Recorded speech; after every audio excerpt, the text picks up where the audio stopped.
VNBC house by Bauclub in Watermael-Boitsfort, Belgium.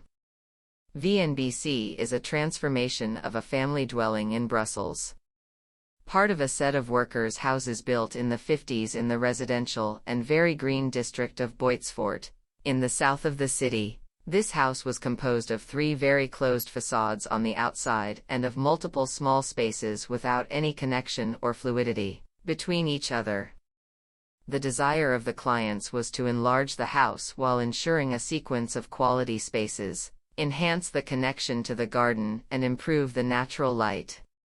The suggested response consists of the interpretation and extension of the very simple, almost square, plan of the house. This, while respecting and enhancing the identity of the house and maintaining a clear readability of the serving spaces and those served. Through the intervention, the new spaces are expanded and differentiated while strongly linked to each other. Surrounded by greenery, the living spaces are generously open to the exterior.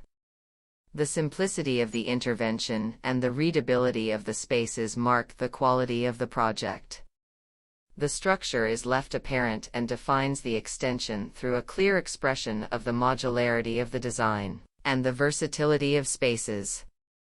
The challenge was to preserve the identity of the existing elements and adapt them to the new functional and energetical requirements of a contemporary dwelling. A restructuring of the spaces on the first floor and an extension on the roof offer fluidity and welcoming family life. The chosen materials converse with the surrounding textures and colors. The enameled brick of the extensions reinterpret and extend the existing brick while distinguishing the new from the pre-existent. The same philosophy was applied to the roof tiles.